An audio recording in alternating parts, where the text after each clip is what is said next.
लखनऊ के कानपुर रोड के आशियाना कॉलोनी में रहने वाले अनिरुद्ध का बचपन से ही एक सपना था, आरजे बनना।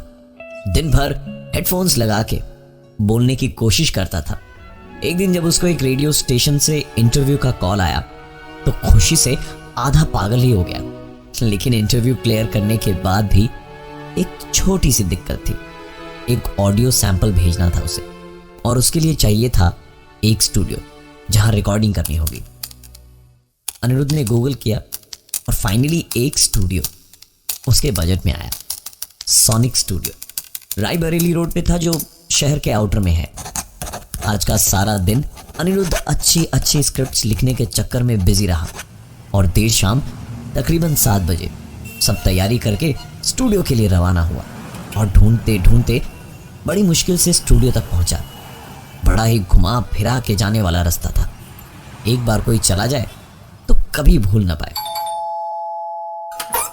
वहां पहुंच के स्टूडियो ओनर साउंड दादा से बात करके दादा को सब समझाया तो उन्होंने अपनी ही स्टाइल में कहा, आप टेंशन मत लीजिए, सब हो जाएगा। और दोनों रिकॉर्डिंग करने स्टूडियो के अंदर गए। आज जो सब कुछ एडवांस्ड है, यहाँ साउंड दादा के स्टूडियो में इक्विपमेंट्स थोड़े पुराने फैशन के थे। रिकॉर्डिंग शुरू हुई। लखनऊ एक शहर जहां सब तहजीब की बातें करते हैं और जहां जब तक धक्का ना लगे आदमी आप से तुम पे नहीं आता। जहां नॉन वेजिटेरियंस टुंडे के कबाब और वेजिटेरियंस माँ दुर्ग माँ की दाल में खुश रहते हैं। यहाँ नवाबी नस नस में है और मोहब्बत। साउंड दादा, कुछ चल रहा है। अनिरुद्ध की बात सुनकर साउंड दादा दौड़ते हुए दूसरे कमरे में आए और थोड़ा घबराए चारों तरफ देखते रहे। फिर बोले, कभी कभार ऐसी बदबू यहाँ आती है, आप टेंशन ना लें, आप बस आराम से रिकॉर्डिंग कीजिए। अनिरुद्ध ने एक बार फिर से बोलना शुरू किया। क्रिश्चियन कॉलेज के ग्राउंड पे जब क्रिकेट खेला करते थे तो उसका मजा ही अलग। दादा, आपको सचमुच को जलने की महक नहीं आ रही? अनिरुद्ध की हिम्मत बढ़ाते हुए उन्होंने कहा कि ऐसा कुछ भी नहीं है, आप जरा इत्मीनान से आराम से रिकॉर्डिंग कीजिए। मेरा स्टूडियो बहुत ही सेफ एंड सिक्योर्ड है, मैं जरा खा के आता हूँ। इस बार अनिरुद्ध ने जैसे ही हेडफोन्स वापस कानों पे लगाए तो उसे कुछ सुनाई दिया। अनिरुद्ध को लगा कि कुछ गड़बड़ है। उसने हेडफोन्स निकाले, फिर लगाया तो कोई आवाज नहीं थी, लेकिन स्टूडियो का एसी शायद खराब था। अनिरुद्ध का दम वहां घुट रहा था। ताजी हवा लेने वो जैसे ही स्टूडियो से बाहर निकला तो किसी ने पीछे से उसके कंधे पर हाथ रखा। 93.5 रेड एफएम पे एक कहानी ऐसी भी, प्रवीण के साथ। लखनऊ के अनिरुद्ध के आरजे बनने के सपने में एक ही रोड़ा था, स्टूडियो में वॉइस सैंपल की रिकॉर्डिंग। और वो रिकॉर्डिंग करने अनिरुद्ध पहुंचा साउंड सोनिक स्टूडियो, लखनऊ के आउटर एरिया के रायबरेली रोड पे। जहां पहुंच के पुराने स्टाइल के हेडफोन्स, कंप्यूटर्स और दूसरे इक्विपमेंट्स देख के अनिरुद्ध को थोड़ा अजीब लगा, लेकिन उससे ज्यादा अजीब था किसी चीज के जलने की महक आना, वहां के एसी का अचानक से खराब होना और फिर हेडफोन में अजीबो गरीब आवाजों का। साउंड दादा बाहर खाना खाने चले गए थे और जब अनिरुद्ध घुटन से बचने के लिए ताजी हवा खाने बाहर निकला तो किसी ने पीछे से उसके कंधे पर हाथ रखा। वो कोई और नहीं था बल्कि साउंड दादा ही थे। तो अनिरुद्ध ने बताया कि हेडफोन में आवाजें आ रही थी।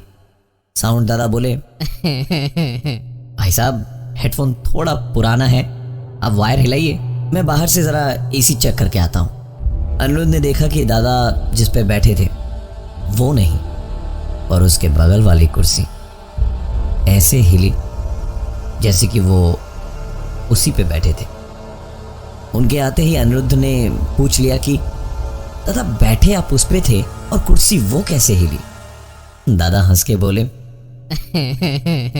अरे ये मेरी तो कुर्सी है, अरे इसी पर तो मैं बैठता था। हाँ मतलब? अरे आप इधर उधर की बातों पे ध्यान मत दीजिए, चलिए रिकॉर्डिंग करने चलते हैं। रिकॉर्डिंग ख़त्म करते करते रात के 1 बज गए और रास्ते पे ऑटो मिलना मुश्किल था, लेकिन दादा ने खुद ही कहा कि वो अनिरुद्ध को छोड़ देंगे। उनकी स्कूटर की आवाज़ कुछ ज़्यादा ही थी, तो अनिरुद्ध बोला, आप इतने शांत और आपका स्कूटर इतना तेज? दादा ने कहा, स्कूटर थोड़ी पुरानी है ना, पहले भी मैं यही चलाता था और अब भी।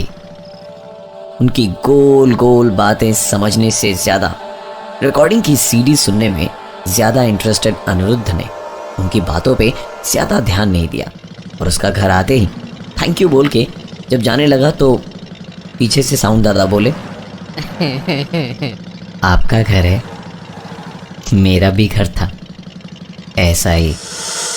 अनिरुद्ध ने उनकी बातों को लेकर ज़्यादा सोचना बेहतर ना समझा और अंदर जाके जैसे ही दरवाज़ा बंद किया तो डोरबेल बजी। इतनी रात को कौन आया सोच के आई होल से झांका तो साउंड दादा मुस्कुराते हुए बाहर खड़े थे। दरवाज़ा खोला तो वो बोले, आपका पर्स यहाँ बाहर गिर गया था। और फिर स्कूटर की एक आवाज़ जाती हुई सुनाई दी, क्योंकि वो साउंड दादा अपने स्टूडियो या अपने घर की तरफ जा रहे थे।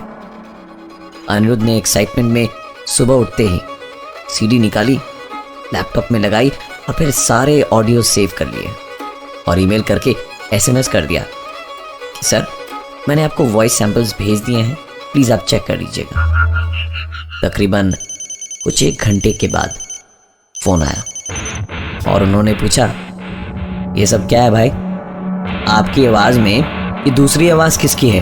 आप चेक करके दोबारा भेजिए या दोबारा रिकॉर्ड करके भेजिए। अनिरुद्ध ने जब वो साउंड क्लिप भेजे तब तो ठीक था, यहाँ क्या हो गया यही सोच के उसने जब सुना तो उसके होश उड़ चुके थे।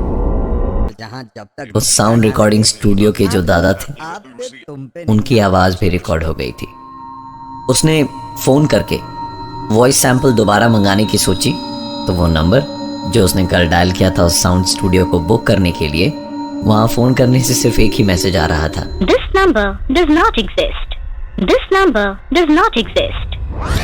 फिर वो खुद वापस वहाँ पहुँचा और स्टूडियो का रास्ता शायद भूल गया था, क्योंकि उसे वहाँ वो स्टूडियो नज़र ही नहीं आ रहा था। उसने एक आदमी से पूछा कि दादा ये साउंड सोनिक स्टूडियो किस तरफ है?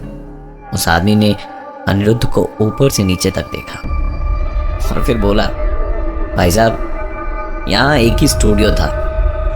स्टूडियो के मालिक को अपने स्टूडियो से बहुत प्यार था, लेकिन स्टूडियो चल नहीं पाया और एक दिन आग लगने से स्टूडियो अपने मालिक समेत जल के खाक हो गया।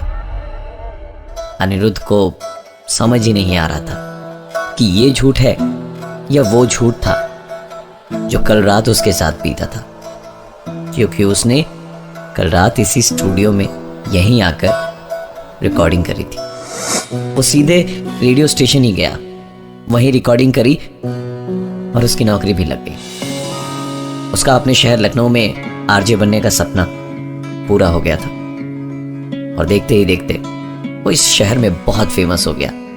और एक दिन, हाँ जी मैं हूँ अनिरुद्ध और मेरे सवाल का जवाब देने के लिए कौन है फोन पे? उधर से आवाज आई, बड़े दिनों से रिकॉर्डिंग करने नहीं आए। अनिरुद्ध को काटो तो बदन में खून नहीं। उसने कॉलर आईडी पे नंबर देखा तो साउंड दादा के उसी स्टूडियो का था। उसने वापस फोन मिलाया, This number does not exist. This number does not exist. This number does not exist.